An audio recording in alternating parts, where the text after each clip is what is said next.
একটা না, দুইটা, তিনটা, চারটা, এই চারটা লুঙ্গি একটা গামছা ফ্রি। তো আমরা যখন এই ফ্রি জিনিসটা পাই তখন আমরা এই সুযোগটা কেউ হাতছাড়া করতে রাজি না, আমরা সকলেই এই সুযোগটা নিয়ে থাকি। দ্বিতীয়ত, মার্কেটে যাইয়া লুঙ্গি যে কোনো পণ্য যাচাই বাছাই করে কিনাটা আমাদের জন্য অনেক কষ্টকর, যত রমজান মাস রোজা রেখে। তো আমরা অনলাইন থেকে দেখে অর্ডার দিয়ে দিই।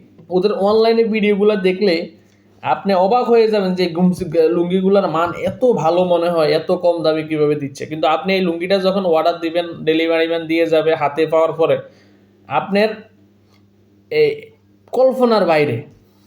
তো আমি চারটা লুঙ্গি হাতে পেয়েছি, দেখেন আমাকে কালকে আইনা দিয়ে গেছে, আমি আর সময় পাই না ভিডিও করার জন্য, খুবই ব্যস্ত ছিলাম। তো এই লুঙ্গিগুলো সর্বোচ্চ যে মানের লুঙ্গি, এক একটা লুঙ্গির দাম আসে সর্বোচ্চ 200 টাকা। 200 টাকা হলে 400, 600, 800 টাকা। আর একটা গামছা যে ফ্রি দিছে, গামছাটার দাম হচ্ছে সর্বোচ্চ 50 টাকা, তাহলে 850 টাকা। আমার কাছ থেকে নিয়েছে 1250 টাকা, তাহলে আমি এখানে প্রতারিত হইলাম কত? 400 টাকা। 400 টাকা প্রতারিত হয়েছি এক। দ্বিতীয়ত, এই লুঙ্গিগুলো যে মানের লুঙ্গি দিছি, আমি যে আমার বাবারে যাই দিমু যে বাবা তোমার জন্য 4টা লুঙ্গি আনছি, আমার বাবা যখন দেখবো যে কিরে বাবার লুঙ্গির এই অবস্থাটা, তো সেই ভাববে মনে হয় আমি আবার কার কাছ থেকে হয়তো খুঁজি বিচারে নিয়ে আইছি, কিন্তু আসলে আমি তো ইয়ে করে আনি না, আমি অনলাইন থেকে কিনে আনছি। তো আমরা যারা এভাবে লুঙ্গি যে কোনো পণ্য অনলাইন থেকে কেনাকাটা করি, অবশ্যই সচেতন হব, অন্যকে সচেতন করব। অনলাইন থেকে আমরা কোনো জিনিস কিনবো না, কিনলেও একবারে দেখে যাচাই বাছাই করে, যদি ভালো না লাগে অবশ্যই ওদের মালগুলো সম্পূর্ণ মানুষ রিটার্ন দেয়।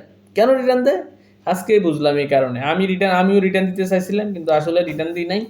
ডেলিভারি ম্যান নিয়ে এসে অনেক কষ্ট করে, রিটার্ন দিলে নিজের বিবেকে নিজের কাছে খারাপ লাগে, এর লেগে দিই নাই। ঠকছি, আমিই ঠকি। আমি কেন অনলাইনে অর্ডার দিলাম, এটা আমার শিক্ষা।